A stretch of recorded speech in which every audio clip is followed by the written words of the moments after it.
बिस्मिल्लाहिर्रहमानिर्रहीम अल्लाहुम्मा सल्ली अला मुहम्मदिन व अला आलि मोहम्मद।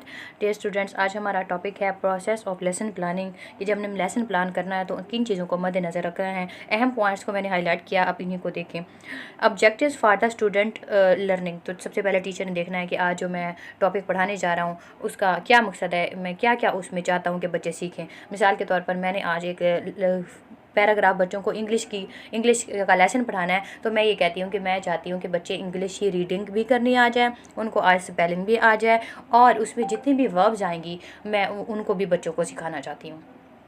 तो ये मेरा मकसद है। तो जब मैं एक मकसद तय कर लूँगी, अपना ऑब्जेक्टिव बना लूँगी, तो फिर मैं उसी के लिहाज से कोशिश भी उतनी करूँगी। ठीक है। अच्छा, नेक्स्ट पॉइंट हमारा कौन सा आ जाता है, टीचिंग लर्निंग एक्टिविटीज़। अब मैं अपने मकसद को पूरा करने के लिए कौन सी सरगर्मियों का इस्तेमाल करूँगी। मसलन मैंने कहा कि मैंने बच्चों को वर्ब्स भी सिखानी है, तो फिर उसके लिहाज से अगर उसमें कोई वर्ड आ जाता है जंप, तो फिर मैं उसके लिए क्या करूँगी, बच्चों को बुला लूँगी और उनको कहूँगी कि आप जंपिंग करें, जिससे बच्चे उसका मीनिंग और वर्ब को आसानी से समझ लेंगे और जहन नशीन कर लेंगे। अगली बात है strategy to check student understanding, कि बच्चों की समझ को चेक करने के लिए कि बच्चों ने जो मैंने पढ़ा लिया है उसमें बच्चों ने कितना सीखा है, तो उसको चेक करने के लिए भी मैंने अपना क्वेश्चन शामिल करने होंगे अपने प्लानिंग में।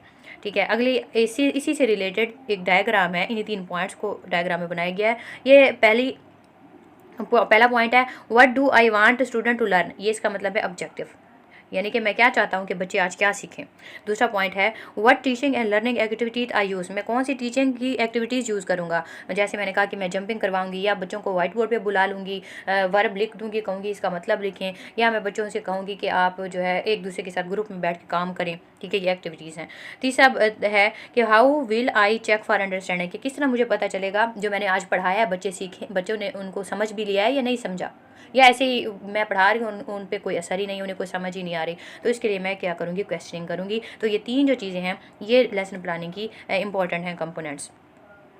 अब हम इसकी स्टेजेस को देखते हैं। इसकी स्टेजेस हैं प्री प्लानिंग स्टेज, अगली है डिज़ाइनिंग अ लेसन प्लान, और फिर तीसरी है पोस्ट प्लान स्टेज। इनको हम डिस्कस करेंगे ब्रीफली और उसके बाद फिर हमारा लेक्चर एंड हो जाएगा इंशाल्लाह। तो अब पहली स्टेज है प्री प्लानिंग स्टेज, मतलब प्लानिंग से पहले की स्टेज है। इसमें हम क्या करेंगे, क्वेश्चन के ज़रिए जो है ना टीचर अपने लेसन के बारे में सोचेगा, खुद से सवाल करेगा कि मुझे आज क्या पढ़ाना चाहिए, किस तरह से पढ़ाना चाहिए, कौन कौन सी चीज़ें शामिल करनी चाहिए। तो पहला क्वेश्चन है, व्हाट आर माय ऑब्जेक्टिव्स। वही बात बार बार आ रही है कि मेरे आज कौन से मकासद हैं। मैंने जो सुबह टॉपिक पढ़ाना है, ठीक है, इंग्लिश की रीडिंग, इंग्लिश का लेसन पढ़ाना है, तो उसमें मैं क्या क्या चाहता हूँ बच्चे क्या क्या समझ जाएँ। मैंने कहा कि भाई वही बात के रीडिंग भी आती हो उनको, स्पेलिंग भी याद हो जाए और वर्ब भी उनको समझ आ जाए। ठीक है, ये मेरा ऑब्जेक्टिव सेट हो गया। फिर अगला है what content to be covered. मैं कौन सा मवाद चाहता हूँ पढ़ाना, मतलब टॉपिक भी मैं डिज़ाइन करूँ, मैं कितना पढ़ाना चाहता हूँ। अगली बात है कि व्हाट कंटेंट मोस्ट एसेंशियल, और मैं ये भी सोचूंगा कि कौन सा टॉपिक है जो इसका ज़्यादा ज़रूरी है। हो सकता है एग्ज़ाम्स करीब हूँ कि मुझे पता हो कि मेरे कुछ बच्चों को इस टॉपिक की समझ नहीं है, तो मैं ये भी डिसाइड करूँगी कि कौन सा टॉपिक है जो आजकल इसका ज़्यादा ज़रूरत है समझने की। What will the student already know, और मैं भी ये भी जानने की कोशिश करूँगा कि बच्चे पहले इस टॉपिक के मतलब क्या जानते हैं। मतलब अगर मैं यहाँ पे पढ़ा रही हूँ कि पोल्यूशन की टाइप्स पढ़ा रही हूँ, तो मैं बच्चों से पूछूंगी कि आप जानते हैं कि पोल्यूशन कितनी टाइप्स की होती है, मतलब फ़िज़ाई आलूदगी, ज़मीनी आलूदगी, आबी आलूदगी, इसके बारे में। तो मुझे मालूम हो जाएगा कि बच्चे कुछ ना कुछ जानते हैं या नहीं जानते, फिर मैं वहाँ से मेरे लिए पढ़ाना आसान हो जाएगा। तीसरी अगली बात है what material will be needed, कि मुझे पढ़ाने के लिए कौन कौन सी चीज़ों की ज़रूरत होगी। जैसे हमने बताया चार्ट्स की ज़रूरत होती है, मॉडल की ज़रूरत होती है, तस्वीर के ज़रिए बच्चों को दिखाया जाता है, फिर उनको करके जो है ना बोर्ड पे एक्टिविटीज़ के ज़रिए सिखाया जाता है। तो मैं उनको भी पहले से तैयार करके जाऊँगी। अगली दूसरा जो हमारी स्टेज आ गई है डिज़ाइनिंग का लेसन प्लान। पहले थी प्री प्लानिंग स्टेज, अभी हम सोच रहे हैं। दूसरा है अब हमने लेसन प्लान को डिज़ाइन करना है बाकायदा। उसमें हम क्या करेंगे, इंट्रोडक्शन देंगे। इंट्रोडक्शन क्या होता है, ये स्टूडेंट को वार्म अप, पुरजोश करने के लिए, पढ़ने की तरफ आमादा करने के लिए ये बच्चों को तैयार करता है। मिसाल के तौर पर इसमें 2 पॉइंट हैं, 3 पॉइंट हैं, 2 को हम डिस्कस करेंगे। Provide an outline of what will be done in the class. इसमें क्या क्या टीचर क्या करें कि आउटलाइन दे, बच्चों को बताए कि भाई आज हम पोल्यूशन पढ़ेंगे और उसकी एक टाइप को पढ़ेंगे। ठीक है, ताकि बच्चों को अंदाज़ा हो जाए कि हमने करना क्या है। दूसरी बात यह है कि summarize the previous knowledge, previous lesson. अगर आपने कल भी पोल्यूशन पढ़ाया था तो आप बताएंगे कि हमने कल इसकी एक टाइप पढ़ी थी जो कि हमने वाटर पोल्यूशन को पढ़ा था, आज हम इसकी दूसरी टाइप पढ़ेंगे जो है एयर पोल्यूशन। सही है। इस तरह से लिंक करेगा टीचर। ये इंट्रोडक्शन में उसने कह दिया। अगला दूसरा पॉइंट है डेवलपमेंट। डेवलपमेंट में क्या होगा कि टीचर ने अब लेसन देना है, स्टार्ट कर देना है लेसन देना। इसमें उसने लेक्चर के थ्रू देना है, मुख्तलिफ तरीके इस्तेमाल करने हैं पढ़ाने के। या लेक्चर देगा, या डिस्कशन करेगा, या लेबॉर्ट्री में वर्क करवाएगा, या कोलैबोरेटिव लर्निंग करवाएगा। इनमें से कोई भी तरीका या सारे तरीक़ों को मिक्स करके भी वो पढ़ा सकता है। अच्छा, इसका मकसद क्या है? Try to engage students. अब स्टूडेंट ने टीचर ने क्योंकि बच्चों को पढ़ाना है, पोल्यूशन पढ़ाना है ना, तो अब वो टीचर बच्चों को अपनी तरफ मुतवज्जा भी तो करेगा ना, इंगेज करेगा, ताकि टीचर बच्चे की तरफ देखें और उसको सुने। अगर वो दूसरी तरफ देख रहे होंगे या सुन ही नहीं रहे होंगे तो उन्हें क्या समझ आएगी? तो इसके तरीके से इसलिए टीचर ने क्या करना है? इंगेज करना है। दूसरा पॉइंट है attempt to use a variety of teaching method. मुख्तलिफ टीचिंग मेथड इस्तेमाल कर रहे हैं। क्यों मुख्तलिफ टीचर मेथड इस्तेमाल करने हैं? क्योंकि एक सिंगल मेथड जो है वो सारे बच्चों को नहीं समझ आता। मिसाल के तौर पर मैंने खुद कई दफ़ा नोट किया है कि अगर मैं बच्चों को वर्बली मुंह से बोल के सिर्फ बता देती हूँ तो कुछ बच्चे होते हैं, जब मैं उनसे क्वेश्चन करती हूँ तो फ़ौरन उसका आंसर देते हैं, ठीक है, लेकिन कुछ बच्चे नहीं आंसर दे सकते। हर बच्चे एक तरीके से नहीं सीखता, फिर उनको समझाने के लिए मुझे ज़्यादा कोशिश करनी पड़ती है, सही है। इसी तरह हर बच्चा एक तरीके से नहीं समझ सकता। बच्चों को समझकर उनके तरीके के मुताबिक जिस तरीके से बच्चे समझते हैं उस तरीके को टीचर को अप्लाई करना पड़ता है। मिसाल के तौर पर वो पढ़ाता भी रहे, साथ साथ उनको तस्वीर दिखाता रहे, साथ साथ उनसे कहे आप ये क्वेश्चन मैंने करवा दिया, आप इसको सॉल्व करें। तो इस तरह से कुछ बच्चे ज़्यादा सीखते हैं।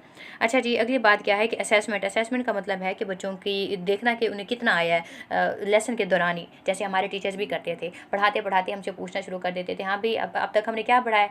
अच्छा भाई आबी आलूदगी हम पढ़ें तो इसमें कौन कौन सी चीज़ किस किस तरीके से हम अपने पानी को गंदा कर रहे हैं, जो अभी मैंने बताया आप मुझे ये बताएं, ठीक है। इस तरह से जब टीचर पूछता है तो टीचर को पता चल जाता है कि मेरे बच्चे समझ भी रहे हैं या मुझे अभी मज़ीद इनको समझाने की ज़रूरत है।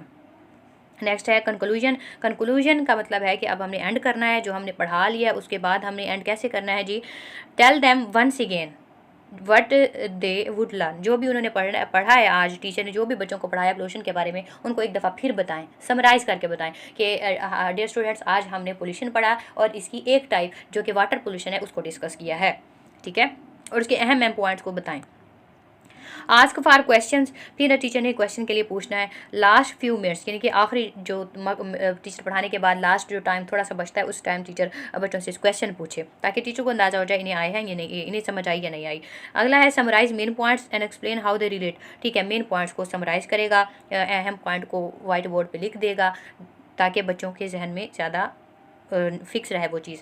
नेक्स्ट लेसन, अब नेक्स्ट लेसन जो उसने कल को पढ़ाना है, फॉर एग्जांपल प्रीवियस नॉलेज उसका क्या था, लेसन कौन सा था कि टीचर ने कहा हमने पोल्यूशन पढ़ा और उसकी एक टाइप कल हमने पढ़ी थी वाटर, आज हमने पोल्यूशन की दूसरी टाइप पढ़ी जो कि है एयर पोल्यूशन। कल हम जो नेक्स्ट लेसन है, कल हम पोल्यूशन की एक और टाइप पढ़ेंगे जो कि है लैंड पोल्यूशन, अगर गलती नहीं है तो सही हो गया। और अगली बात है रिकैपिटलाइज और 1 minute writing about the lesson टाट, और बच्चों से कहें कि जो आज आपने लेसन हमने पढ़ाया आपको इसके बारे में हमें बताएं, राय दें कि आपको अच्छा लगा बुरा लगा। हो सकता है वो स्माइलीज की फेस में हो, टीचर कहे कि बच्चा आप स्माइली बनाएं, अगर आपको अच्छा लगा तो